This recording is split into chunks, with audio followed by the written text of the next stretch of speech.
So all my projects that I'm currently working on, I have continued to work on my Hexie Puff blanket. This is part of my Hexie Puff blanket.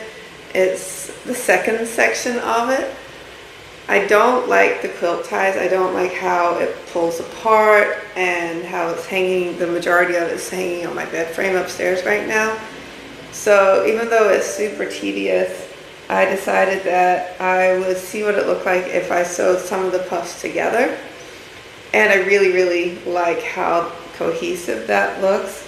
One of the things that I also did with the first go around and the second chunks, it just got too heavy to transport, is I was doing what I call like my pinks facing one direction up and down, the neutrals, or what I'm classifying as a neutral, it pointing off to another direction, and then the blues pointing off to another direction, which at first I thought was kind of like visually interesting, but it just looks too busy.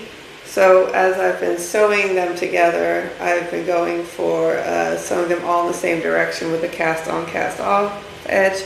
There's a couple of like holes where maybe my gauge is wrong, or not wrong, but off a little bit, and they're not fitting the most flat.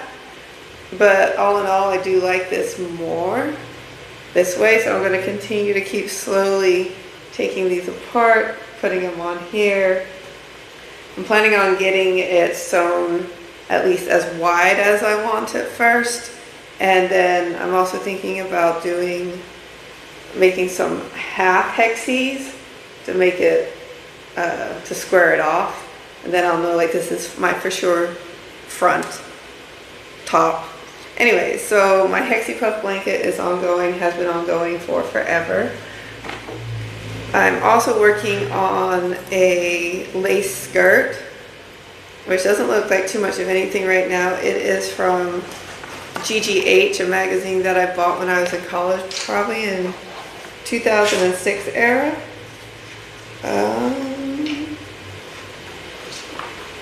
Yeah, I don't know what year this was published, but it would have been $16.95 at the time, $16.95. But so I'm making the skirt. I started to make the same skirt back when I was in college, and I messed it up horribly. I twisted the cast on edge, which this time I've not, and I'm doing this out of a Barocco Comfort sock weight, I believe, yes. Oh no, Barocco vintage sock. So I have a number of balls of yarn for this, and so I'm working on this. Once I get through the lace panel, that is pretty straightforward with shaping, I think every like 20 rows or something like that, so that will be pretty. And my great nephew is getting ready to have a birthday, and I got behind. Back when I went home in November to see my mom, I stopped at Books A Million, or Half Price Books, I don't remember. And I was so excited because I love Pokemon. Definitely a casual, but I do love the Pokemon, and so the Pokemon. I got this pattern book. I was excited because usually a lot of the Pokemon patterns are origami, which I can barely crochet. So I will be making my eldest great nephew Pikachu. And so I cast him on last night, and this is where I'm at with Pikachu. I'm going to try and get it done by end of the day on Sunday, so that I can ship them out on Monday. And then the other thing that I'm currently working on, I have other whips, but they're not necessarily whipping, is this sock. And this is out of the Apricot yarn that I got from Sock Parlor. I would like to create a bedtime routine where I do knit and read for a little bit each night in bed with less screens. But I have another number of other things that I'm not trying to get done right now, with like bookkeeping for my business and stuff. So I'm slowly working on having a better bedtime routine and a morning routine. But yeah, this is the socks, and those are all of my active whips, and I have some whips that are just kind of chilling. Eventually the different projects that are on the staircase will be put away. So yeah, And since I filmed one of the other bits of this week's upcoming vlog, I did get my couch table set up, and so I'm going to be putting my different Lego plants and flowers up here. So I'm really enjoying adding that aesthetic element to my living room. So this is the yarn acquisitions part of my vlog, and today I'll be recapping some of the yarns that I bought towards the end of 2025. One of my nieces was out in San Diego for a bit, and since it's just about an hour flight from here in Phoenix, I thought it'd be nice to go and see her. So I did, and it was a lovely weekend. I think I flew in early on a Saturday and out late on the Sunday. And after we stopped at Target, the next place that we went to, I believe was, then we went to brunch, and it was rainy and flooding inside the restaurant, which was cool. It was like super nice. And then we went to a yarn store, and we ended up going to Apricot Yarn. And I've been there before a couple years earlier for my birthday, and it was also Worldwide Knit in Public Day. And so I bought some yarn back, and so I knew that it was really close to the Navy base. And so since she is somewhat into knitting and crocheting, or maybe just crocheting, we stopped there, and I did get some Barocco Aurelia, and I knitted her, I let her pick it out because she has a little bit darker sense of style than what I do. And so I ended up knitting her a cowl for Christmas, which she did get that. I still need to send out her husband's Washington Patriots hat that I knitted for him. But so I got her that yarn, and I also bought myself this Red Stag Fiber shop color, and that is the Sunset Cliffs.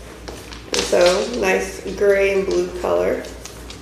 And so that was nice. It was also super cool. She and I went to the Gaslight District and watched the UFC fight that evening and ate some wings. And we talked about going to karaoke. She's never been to karaoke before, and this was going to be her first time. But we had our fill of the crowd after we did watch the fights. So we ended up just going back to where she's staying, or where she was staying, and we talked, and I think we drank tea. I think I made us tea, and that was super nice. The next day we went thrifting, and super excited because I found the top of a two-piece set that I saw at Anthropology, or online at Anthropology. Ooh, dog fur. And she helped me find the top and the bottom. And so I got that skirt set from a thrift store there, and so that was fun. Then fast forward to Thanksgiving break, I went to North Carolina, Virginia, somewhere on the East Coast to see my other niece, other maternal niece. And on one of the days that I was there, we also went to a yarn store. I taught Ashley how to knit when she was about 11 or 12 years old. And so now she's a mom, just like Shelby is too. And so she's into knitting and crocheting when she can. And so we went to Mother of Yarns and got a sticker. So it was cool. I realized that I've been getting into kind of more earthy tones lately. So this was hand-dyed in Chesapeake, Virginia, because when you get souvenir yarn, you have to get yarn from where you're at, right? So this is called Fox, and it's got a phoenix on the side of it, which that's probably partially why I'm into earth tones right now. I have a nice phoenix tattoo on my leg, and I do like the warm fieriness. So I got this. It is a BFL superwash fiber by Uprooted, and so I love that. I also got this Malabrigo Mora. So this is pure mulberry silk, and it is caramel, which I don't know how the lighting is in here, but that's really nice. So I think I'm going to make a bralette out of that. And this one I did get was DK weight. I almost got the sock weight or fingering weight since I've been making the Hexi-Puff blanket, but I think this will be part of an actual garment. Also not sure what I'm going to do with that one. And then I don't know if that's supporting a local yarn store, and it was a sale, because the sale makes it better. I got this Lang Infinity Superwash. I got 2 balls of this. So it's from Italy. And let me see. So use detergent for wool wash without softener. Obviously I'd hand wash everything in line dry. But I love the different shades of green, or not green, but turquoise and blue and gray and pink. So this really, I don't know, it spoke to me, and so I got 2. So I think I'll probably I could see it being kind of like a low construction effort, maybe top down, non-fitted sleeve pullover. So, oh, I like how it gives a estimate for how much yarn you should get to make a garment. Apparently 300 grams, and I have 200 grams to make a woman-sized garment. But that's nice. And I also, it came with this gift bag from Mother of Yarns, and so that was really nice. My eldest niece spoiled me for Christmas, which then I'll have to show the thing that her sister got me too. She got me a knitting book. But so Ashley, I hope it's okay I'm saying their names, was quite extravagant and got me this mud bag. And I've held off using it until now because I wanted to talk about it on a vlog. But I'm like, I want to use it, so I'm finally vlogging about it. So it is lovely. It's got all these nice compartments in it. It's got some, I might have to edit in a picture too, but it's got the little pockets in the side. It's got a big one in the middle for your different notions. You can lay it out flat, so when you're knitting in public, as I do, you can, it can just sit flat and you can like knit out of it. So for example, were I knitting a hexie puff? Oh, the other needle's still in my work bag. But I could, in theory, knit, and it's just open, and I can see everything without fumbling around. And this is the Clio midi bag. And then, because she was super spoiling me, she also got me this. I don't have the names memorized. And this is the Harmony. And so, you can put your different needles in there, definitely good for DPNs. There's another section over here, and then a section in the middle for more notions. And she is pretty excited because it fits in there. So I can have all my notions on one side.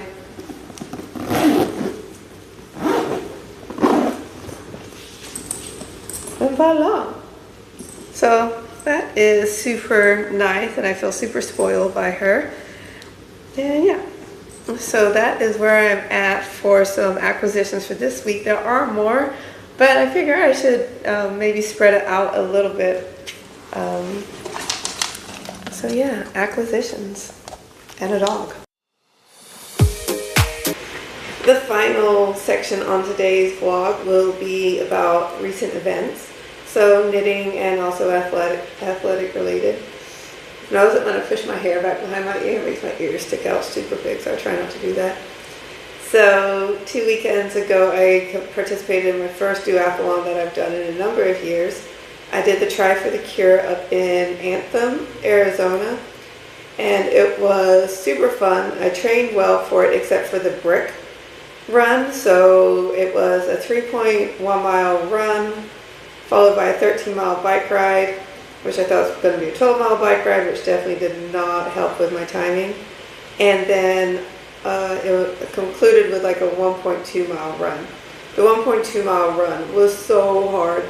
I ended up getting cramps during like the last 2 miles of the bike ride, and so then the final run, I was hurting and waddling. My pace was like super slow. Okay, it wasn't super slow, but it's definitely slow compared to what my pace was for the 5K, which I actually felt pretty good.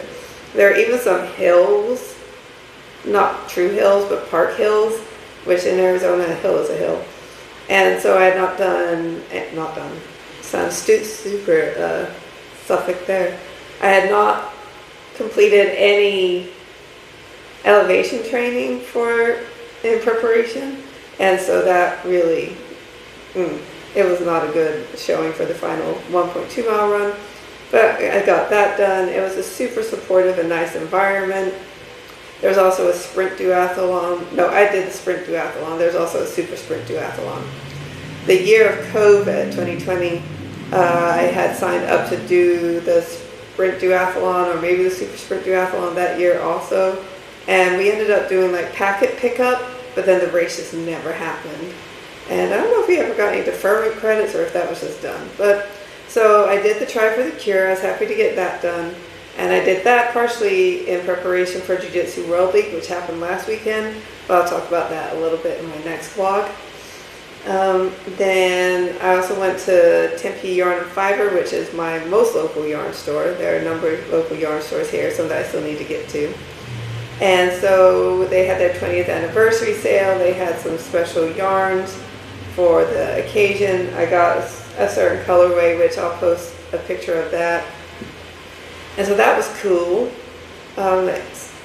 They are also doing an upcoming movie night, and it starts this Friday night, which I'm still on the fence as far as signing up to go and do the knit along. I think I want to do it. I just need to see if it's not too late to sign up. But there's an accessory kit that goes along with it. So it's very tempting to do that. And yeah, next weekend I will be hosting a knit along, but a knitting lesson in exchange for a donation. It's a knitting lesson and an English tea party in exchange for a suggested donation of $30 to my friend's GoFundMe, who was recently diagnosed with breast cancer. And a number of people that I know wanted to learn how to knit, and they're also intrigued with the thought of English tea. And I do love hosting little tea parties, so I will be hosting that next Saturday for one of my friends. So here's the ankle. I think I'm getting to the body part soon, but yeah. So this is my vlog. Again, I'm going to try and do it on a bi-weekly basis. Talk a little bit about knitting or my other fiber arts, my different athletic exploits and training as I get ready to hopefully secure my second professional MMA fight and then obviously the win. So there'll be a little bit of video next week with my next blog post with some of the stuff that went down at Jiu-Jitsu World League, my thoughts about it. Yeah, so please like, subscribe, and I will be doing a giveaway soon. I just need to figure out how to make it work cross-platform. So any questions or anything, feel free to comment below, and I will answer them the best I can. Thanks.